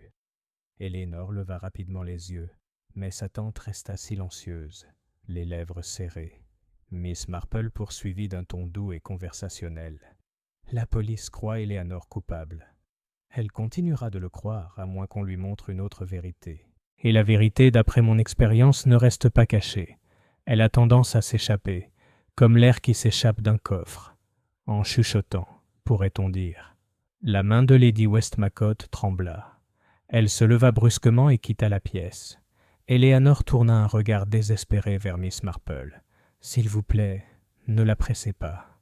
Elle a assez souffert. » Miss Marple lui tapota la main. « Ma chère, les coupables souffrent davantage lorsqu'ils sont protégés par les innocents. C'est pourquoi nous devons être très sûrs, avant que le filet ne se referme. » Ce soir-là, Miss Marple invita l'inspecteur Graves à prendre le thé dans son cottage, une invitation qu'il accepta avec un mélange de curiosité et de condescendance. Il trouva son salon douillet, le feu crépitant, une assiette de gâteau aux graines soigneusement dressée. Miss Marple s'affairait avec la théière, parlant de choses futiles, le temps humide, la rareté de la bonne laine, le sermon du pasteur dimanche. Graves s'impatientait. « Maintenant, Miss Marple, dit-il enfin, vous m'avez fait savoir que vous aviez quelque chose à me dire. » Miss Marple s'installa avec son tricot. « Sauf ceci, inspecteur, vous poursuivez la mauvaise personne. Éléonore Blakely est innocente. Le véritable coupable est celui qui avait à la fois un mobile et une opportunité, et qui a déjà pris des mesures pour exclure les témoins. » Graves fronça les sourcils. « N'importe quoi. Nous avons les lettres. Nous avons la dispute. » Les aiguilles de Miss Marple claquèrent doucement. « Et pourtant, dit-elle, nous avons aussi un ticket de vestiaire cassé, un fil de soie cramoisi et un jardinier réduit au silence trop soudainement. Si vous me laissez un peu de temps, inspecteur, je crois pouvoir vous révéler la vérité.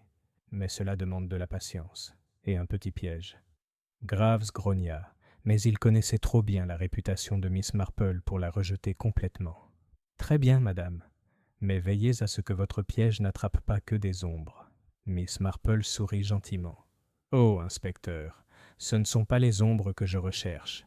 C'est la main qui réduit au silence les troncs comme les gens. Et une telle main ne peut s'empêcher de se trahir, si on lui en donne l'occasion. » Chapitre 11. Le piège est tendu.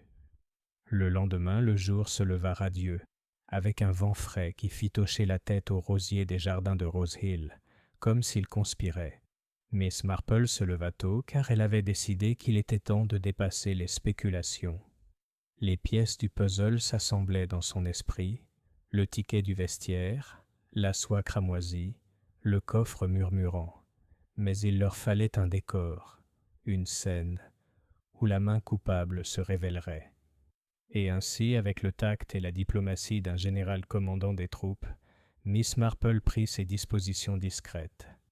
Au presbytère, elle sollicita l'aide enthousiaste de Madame Clement. « Ma chère, dit-elle, vous avez toujours été si aimable dans votre hospitalité. Je me demandais si vous accepteriez une petite réunion dans votre salon demain soir. Rien de bien grandiose, juste une petite réunion pour discuter des comptes de la fête. Ce serait un tel réconfort pour Lady Westmacott, après tous les troubles récents, de montrer au village que la vie continue. » Madame Clément était ravie. « Bien sûr, mademoiselle Marple. Le vicaire récitera une prière et je préparerai un gâteau aux graines. Les gens seront ravis d'avoir l'occasion de discuter de tout cela. Oui, dit doucement Miss Marple, ils parleront. Et parfois, quand les gens parlent, ils ne peuvent s'empêcher de se montrer. Cet après-midi-là, elle fit une visite au manoir. Lady Westmacott la reçut dans le petit salon, où la malle se dressait comme toujours, ses ferrures de cuivre scintillantes. Éléonore, pâle mais vigilante, était assise à proximité. « J'ai pensé, » commença Miss Marple de son ton le plus innocent, « que vous aimeriez assister à une petite réunion demain soir au presbytère. Rien de formel, juste une discussion de compte. L'occasion de mettre tous ces désagréments derrière nous. Et, ajouta-t-elle, les yeux rivés sur Lady Westmacott, l'occasion de rendre au village ce qui lui appartient.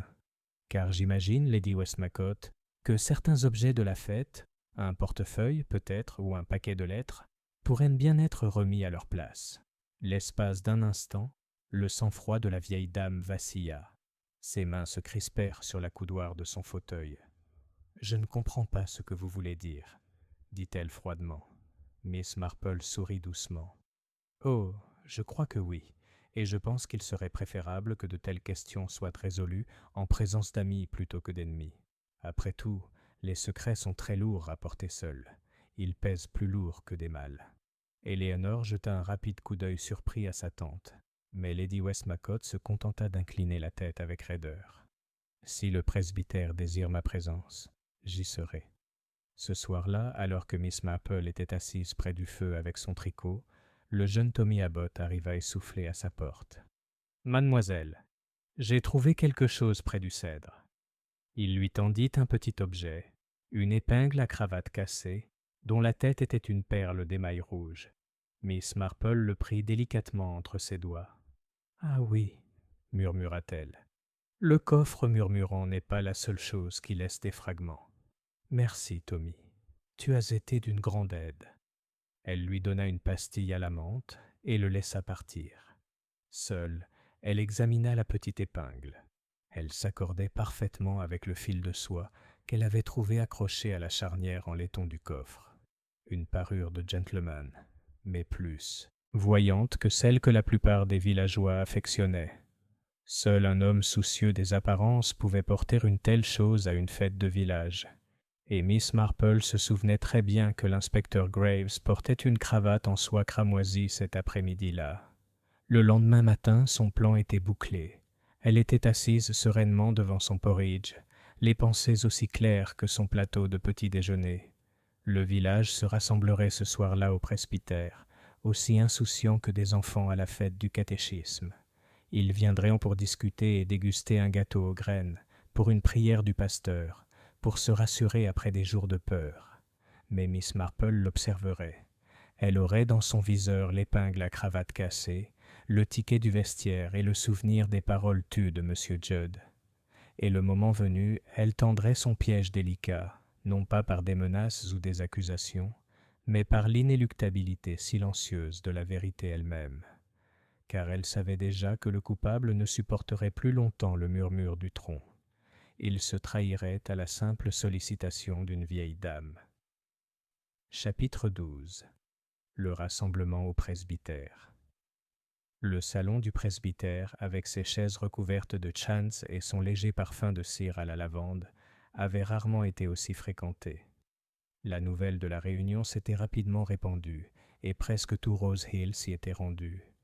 Officiellement, il s'agissait de passer en revue les comptes de la fête, mais chacun connaissait le véritable objectif: discuter, autour d'un thé et d'un gâteau aux graines, des événements bouleversants qui avaient secoué le village.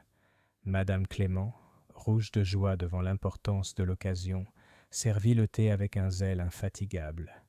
Le vicaire, assis en bout de table, s'éclaircit la gorge et tenta quelques remarques solennelles sur la charité et le bon voisinage. Mais elles furent largement couvertes par le brouhaha des spéculations. Lady Westmacott était assise bien droite sur sa chaise, d'une dignité figée, Éléonore à ses côtés. L'inspecteur Graves se tenait près de la cheminée, la moustache hérissée, se considérant clairement comme l'arbitre de la justice à Rose Hill. Miss Marple, petite et soignée, occupait un coin modeste, son sac à tricot à ses côtés. On aurait pu la prendre pour une simple spectatrice, mais ses yeux bleu pâle étaient d'une vigilance aiguë.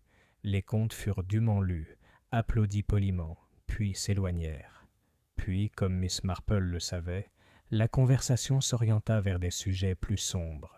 Madame Partridge se leva aussitôt. « C'est bien beau de parler des fonds récoltés, » déclara-t-elle. « Mais qu'en est-il du décès qui a assombri la fête, et des lettres, et du pauvre monsieur Jude? Le village mérite d'être informé. » L'inspecteur Graves s'éclaircit la gorge. La police est convaincue que mademoiselle Blakely... « Pardonnez-moi, inspecteur, » interrompit Miss Marple d'une voix douce mais ferme. « Mais peut-être que le village serait plus satisfait si les preuves étaient clairement exposées. » Un silence s'abattit. Tous les regards se tournèrent vers la vieille dame assise dans un coin. Elle se leva lentement, lissant sa jupe. « J'ai toujours trouvé, dit-elle, que la vérité est un peu comme la laine à repriser. Si l'on suit patiemment le fil, on finit par trouver le trou. Et le trou, une fois révélé, ne peut plus être ignoré. Laissez-moi vous montrer les fils. » De son sac, elle sortit un à un 3 petits objets, un ticket de vestiaire cassé, un fil de soie cramoisi et une épingle à cravate avec une tête en émail cramoisi. « Ces objets, dit-elle doucement, ont été trouvés près du cèdre et sur le vieux tronc. Ils nous indiquent qui était présent et qui a manipulé le coffre. Ils n'appartiennent pas à mademoiselle Éléanore. Ils appartiennent à un homme soucieux de son apparence, qui portait une cravate rouge ce jour-là. Un tel homme pourrait facilement utiliser un ticket de vestiaire pour cacher et récupérer des documents de chantage. Un tel homme pourrait faire taire un jardinier trop instruit. Un tel homme pourrait faire en sorte que les soupçons se portent sur une jeune femme vulnérable. » La pièce était complètement silencieuse. L'inspecteur Graves remua, le visage s'assombrissant. « Vous insinuez... » Le regard de Miss Marple, doux mais pénétrant, se fixa sur lui. « Je ne sous-entends rien, inspecteur. Je suis simplement les fils conducteurs. Voyez-vous, M. Arkwright était sur le point de révéler quelque chose. Pas le secret de Lady Westmacott, mais le vôtre. Vous étiez à Marlécombe il y a des années lorsque ces lettres sont tombées entre des mains douteuses. Vous en avez profité pour les dissimuler. M. Arkwright l'a découvert. C'est pourquoi il a écrit « La Malle » dans sa dernière lettre. Il ne parlait pas d'Éléanore, ni de sa tante, mais de l'homme qui avait transformé un héritage en cachette pour faire du chantage. Un halètement parcourut la pièce. Lady Westmacott porte une main à ses lèvres. Éléanore serra le bras de sa tante. L'inspecteur Graves bafouilla. « C'est absurde. Un tissu de conjectures. » « Alors, dit doucement Miss Marple, vous pourriez peut-être m'expliquer pourquoi cette épingle cassée a été retrouvée près du coffre et pourquoi l'autre moitié du ticket de vestiaire se trouvait dans la maison de M. Jude. Il a dû la garder, une preuve peut-être contre vous. Et maintenant il est mort. » Tous les regards étaient braqués sur l'inspecteur. Son visage était devenu cendré sous les poils de sa moustache. Il ouvrit la bouche, la referma, et pendant un instant, le poids du silence pesa sur lui. Ce fut Éléanore qui le brisa en se relevant. « Tu vois, » s'écria-t-elle d'une voix tremblante mais forte. « Je t'avais dit que j'étais innocente. Ce n'était pas moi, jamais. » À ce moment-là, l'agent Hawkins s'avança avec hésitation. « Pardon, monsieur, » dit-il à voix basse, « mais j'ai trouvé votre cravate cramoisie au poste hier, avec un fil manquant. Je voulais vous demander... » Graves fit un mouvement brusque et violent vers la porte, mais la moitié du village se leva d'un seul bloc, lui barrant le passage. Il resta un instant immobile, les épaules haletantes, puis s'affaissa, vaincu. Miss Marple se laissa retomber sur sa chaise, les mains jointes calmement sur ses genoux. « Ce sont toujours les petites choses, » murmura-t-elle, « qui attrapent les méchants. Un billet, un fil, une épingle. On ne les remarque pas, mais ils murmurent, comme les mâles. Et les murmures, si on les écoute attentivement, racontent toute l'histoire. » La réunion se termina dans un tourbillon de stupeur. Lady Westmacott, pâle mais sereine, serra les mains de Miss Marple avec gratitude. Éléonore pleurait doucement, enfin délivrée de tout soupçon. Les villageois, murmurant leur respect, sortirent dans la nuit, où le vent agitait les rosiers et emportait le parfum de l'été dans le jardin du presbytère. Et dans son coin, Miss Marple plia soigneusement son tricot et rangea ses aiguilles dans leur étui. Le piège s'était refermé, et la vérité, tel le murmure du vieux coffre, avait enfin été entendue. Chapitre 13. La vérité dévoilée. L'après-midi suivant, à la demande du vicaire, un petit groupe se rassembla de nouveau dans le salon du presbytère. L'excitation de la veille n'était pas encore retombée. Rose Hill semblait bourdonner comme une ruche dérangée. Les gens aspiraient non seulement à la justice, mais aussi à un récit clair, un début, un milieu et une fin qu'ils pourraient se répéter dans les cuisines et les jardins pendant des années. Lady Westmacott était assise, pâle et silencieuse, avec Elinor à ses côtés. Madame Partridge, les yeux brillants d'impatience, s'était assuré une place bien en vue. Le docteur Porter était présent, grave et attentif. L'agent Hawkins se tenait maladroitement au fond, visiblement mal à l'aise face à la disgrâce de son supérieur. Et au centre de l'assemblée, discrète, Miss Marple était assise avec son tricot. Ce fut le vicaire qui ouvrit la cérémonie. « Mes chers amis, dit-il solennellement, nous avons été témoins de troubles graves dans notre paisible village, mais grâce aux observations éclairées de Miss Marple, la vérité a été révélée. Je lui ai demandé des explications afin que personne ne reste dans le doute. » Tous les regards se tournèrent vers la vieille dame, qui leva doucement les yeux de ses aiguilles. « L'affaire est en réalité très simple, » commença Miss Marple, « si l'on considère la situation du point de vue de la nature humaine. M. Arkwright prenait un malin plaisir à exercer son pouvoir sur autrui. Il avait obtenu, de nombreuses années auparavant, des lettres relatives à la jeunesse de Lady Westmacott. Ces lettres auraient pu être inoffensives en elles-mêmes, mais entre de mauvaises mains, elles étaient des armes. Il tourmentait sa nièce et sa tante en les menaçant de les dénoncer. Il avait cependant un autre complice dans cette affaire, l'inspecteur Graves. Des années auparavant, alors qu'il était en poste à Marleycombe, il avait aidé M. Arkwright à dissimuler ses lettres et en avait peut-être même tiré profit. Leur cachette était le vieux coffre en chêne avec son double fond. Pratique, car personne ne soupçonne jamais un héritage. Miss Marple s'arrêta pour réfléchir. Plusieurs villageois haltèrent doucement. Madame Partridge se pencha en avant, essoufflée. « Le jour de la fête, » poursuivit-elle, « M. Arkwright avait décidé de mettre fin à l'arrangement. Il avait écrit un mot à son notaire. Certaines choses ne peuvent rester cachées. J'ai l'intention de faire une révélation complète. » Le coffre. Il s'apprêtait à révéler toute l'affaire. Graves, qui se tenait à proximité, comprit que sa propre position était menacée. Un verre de limonade était à portée de main. On y ajouta un léger irritant, pas assez pour tuer rapidement, mais suffisant pour affaiblir et désorienter. M. Arkwright s'effondra, serrant sa lettre. Graves laissa entendre qu'il s'agissait d'une insuffisance cardiaque naturelle. Mais le témoignage du docteur Porter, l'irritation des lèvres, la faible odeur, me suggéra le contraire. Le docteur Porter hocha gravement la tête. Miss Marple poursuivit d'une voix douce mais convaincante.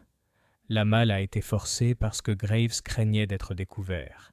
Il tenta de retirer les lettres lui-même, mais M. Judd, le jardinier, connaissait le double fond depuis des années. Judd avait trouvé le ticket du vestiaire, un astucieux petit stratagème pour dissimuler le portefeuille, et en avait gardé la moitié. Peut-être voulait-il protéger Lady Westmacott, ou peut-être pensait-il le garder comme assurance. Quoi qu'il en soit, Graves était conscient du danger. M. Judd a été retrouvé mort peu après. Les circonstances étaient trop évidentes. L'homme a été réduit au silence. Un frisson parcourut la pièce. Éléonore serra la main de sa tante. « L'épingle à cravate cassée et le fil de soie cramoisi en disent long, » ajouta Miss Marple. « Aucun villageois ne porterait une telle chose à une fête. Seul l'inspecteur Graves le faisait. Il a laissé sa marque en se penchant sur le tronc. Une petite chose, mais les petites choses, j'ai constaté, sont souvent les plus importantes. Il y eut un long silence lorsqu'elle eut terminé. Le tic-tac de l'horloge du vicaire emplit la pièce. Lady Westmacott prit enfin la parole, d'une voix basse mais assurée. « Vous avez été clémente, Miss Marple. Vous ne m'avez pas obligé à parler du passé en... Détail. Je vous en remercie. Ces lettres étaient peut-être indiscrètes, mais ce n'étaient que des folies de jeunesse. Rien de plus. Pourtant, je n'aimerais pas qu'elles soient exposées au grand jour. » Miss Marple inclina la tête. « Ma chère Lady Westmacott, mieux vaut laisser les secrets s'évanouir lorsque leur